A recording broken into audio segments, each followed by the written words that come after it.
Overall గా తెలంగాణలో ఇవాళ 11 మున్సిపాలిటీల్లో చైర్మన్ వైస్ చైర్మన్ ఎన్నికలు జరగనున్నాయి. కొన్ని చోట్ల ఉద్రిక్తతలు ఏర్పడడంతో వాయిదా పడగా మరికొన్ని చోట్ల కౌన్సిలర్లు ఎన్నికలకు హాజరు కాకపోవడం, కోరం లేకపోవడం వంటి కారణాలతో వాయిదా వేశారు. ఇల్లందు, సుల్తానాబాద్, ఇబ్రహీంపట్నం, కాగజ్ నగర్ తో పాటు ఖ్యాతన్పల్లి, ఖానాపూర్, ఇంద్రేసం, జహీరాబాద్, డోర్నకల్, జనగామ, తొర్రూరు మున్సిపాలిటీలో ఎన్నికలు వాయిదా పడ్డాయి. నిన్న ఎన్నిక నిర్వహించేందుకు అధికారులు ఏర్పాట్లు చేసినా ఎన్నికల నిర్వహణ సాధ్యపడలేదు. చట్టరీత్యా కఠిన చర్యలు తీసుకోబడతాయని సూచిస్తున్నాము. కావున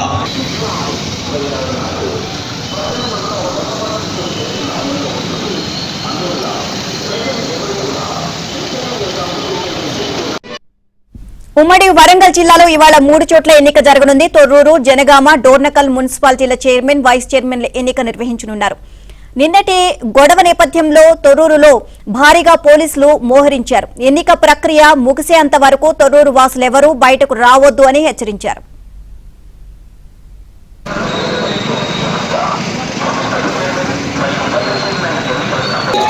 ప్రజలు ఎవరు కూడా ఇద్దరు లేదా ముగ్గురి కంటే ఎక్కువగా ఎక్కడైనా గుమి కూడా రాదని, రోడ్లపై గాని బహిరంగ ప్రదేశాల్లో కానీ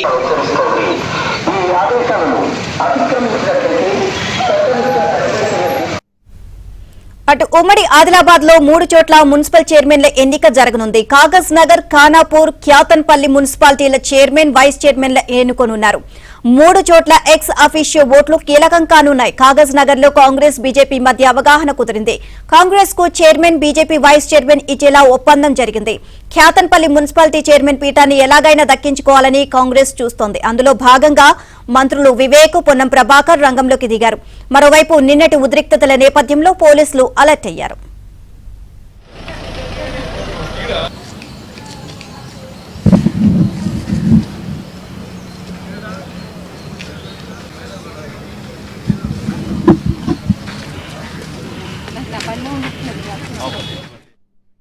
రంగారెడ్డి జిల్లా ఇబ్రహీంపట్నంలో చైర్మన్ ఎన్నికకు బీఆర్ఎస్ కౌన్సిలర్ ఆకుల యాదగిరి హాజరు కాకపోవడంతో వాయిదా పడింది. క్యాంపు పేరుతో తన భర్తను తీసుకువెళ్లారంటూ యాదగిరి భార్య ఫిర్యాదుతో పోలీసులు మిస్సింగ్ కేసు నమోదు చేశారు. నిన్న ఎన్నిక సందర్భంగా కాంగ్రెస్ కౌన్సిలర్లు నిరసనకు దిగారు. అటు యాదగిరి కుటుంబ సభ్యులు మున్సిపల్ కార్యాలయంలోకి వచ్చి కిడ్నాప్ చేశారని ఆరోపిస్తూ ఆందోళనకు దిగారు.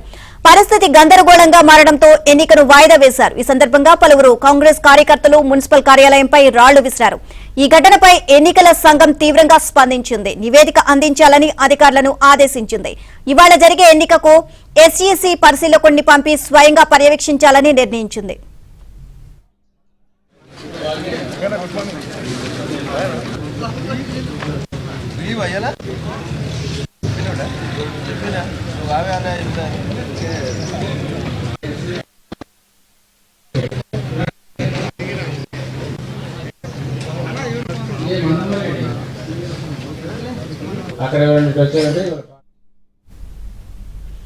సంగారెడ్డి జిల్లా జహీరాబాద్, ఇంద్రేసం మున్సిపాలిటీలను నిలబెట్టుకునేందుకు బీఆర్ఎస్ అన్ని ప్రయత్నాలు చేస్తోంది. జహీరాబాద్ లో స్వతంత్రులను తమ వైపునకు తిప్పుకునేందుకు ప్రయత్నాలు చేస్తోంది. ఇంద్రేసంలో కూడా ఇదే పరిస్థితి నెలకొంది. ప్రజలు ఎవరు కూడా ఇద్దరు లేదా ముగ్గురి కంటే ఎక్కువగా ఎక్కడైనా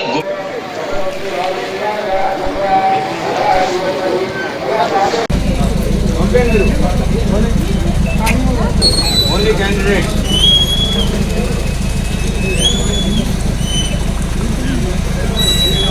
only candidate are this am no candidate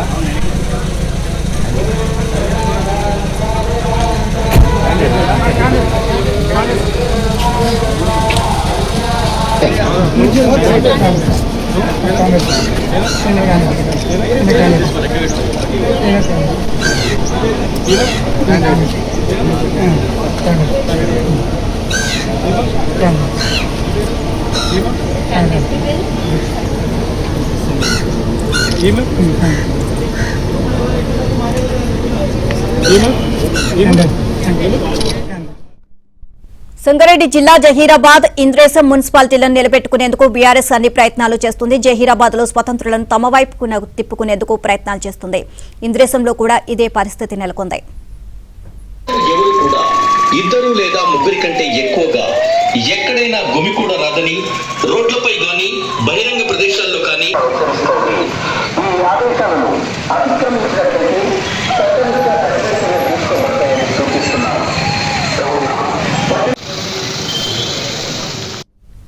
ఇదే అంశానికి సంబంధించి మరిన్ని అప్డేట్స్ మా కరెస్పాండెంట్ పరశురామ్ అడిగి తెలుసుకుందాం. పరశురామ్, ఈరోజు ఇంద్రేశం అదేవిధంగా జైరాబాద్ లో ఈరోజు మున్సిపల్ చైర్మన్ వైస్ చైర్మన్ ఎన్నిక జరగనుంది. అయితే ఇంద్రేశంలో కొంత బీఆర్ఎస్ చైర్మన్ పీఠానికి కైవసం చేసుకునే అవకాశాలు ఎక్కువగా కనబడుతున్నాయి. అయితే జైరాబాద్ సంబంధించి మాత్రం కొంత ఉత్కంఠ కొనసాగుతుంది. ఇక్కడ జైరాబాద్ 37 వార్డులకు గాను 15 స్థానాల్లో బీఆర్ఎస్, 14 స్థానాల్లో కాంగ్రెస్ గెలుపొందింది. అదేవిధంగా బీజేపీ 3 స్థానాలు, స్వతంత్రులు 3 స్థానాలు, ఎంఐఎం 2 స్థానాల్లో గెలుపొందడం జరిగింది. అయితే ఇక్కడ బీఆర్ఎస్ పార్టీ ఎక్స్ అఫీషియోతో కైవసం చేసుకునే ప్రయత్నం చేసినప్పటికీ కూడా కాంగ్రెస్ పార్టీ మాత్రం అటు ఎంఐఎం అదేవిధంగా స్వతంత్ర మద్దతుతో చైర్మన్ పీఠానికి కైవసం చేసుకునే అవకాశాలు కనబడుతున్నాయి. అయితే నిన్న కాంగ్రెస్ పార్టీకి సంబంధించి చైర్మన్ అభ్యర్థిత్వం విషయంలో స్పష్టత రాకపోవడంతో వాళ్ళు సమావేశానికి గైర్హాజరయ్యారు. దాంతో కోరం లేక ఎన్నిక వాయిదా పడింది. అయితే మరి కాసేపట్లో కాంగ్రెస్ సభ్యులు వచ్చే అవకాశం ఉంది. ఈ రోజు అటు మంత్రి అజారుద్దీన్ అక్కడ దగ్గరుండి కూడా పరిస్థితిని పర్యవేక్షిస్తున్నారు. ఈ నేపథ్యంలో ఈ రోజు జైరాబాద్ పీఠాన్ని కాంగ్రెస్ పార్టీ కైవసం చేసుకునే అవకాశాలు కనబడుతున్నాయి. ఇంద్రేశం మాత్రం కొంత సజావుగా అటు బీఆర్ఎస్ వైపు వచ్చే అవకాశాలు కనబడుతున్నాయి. Thank you.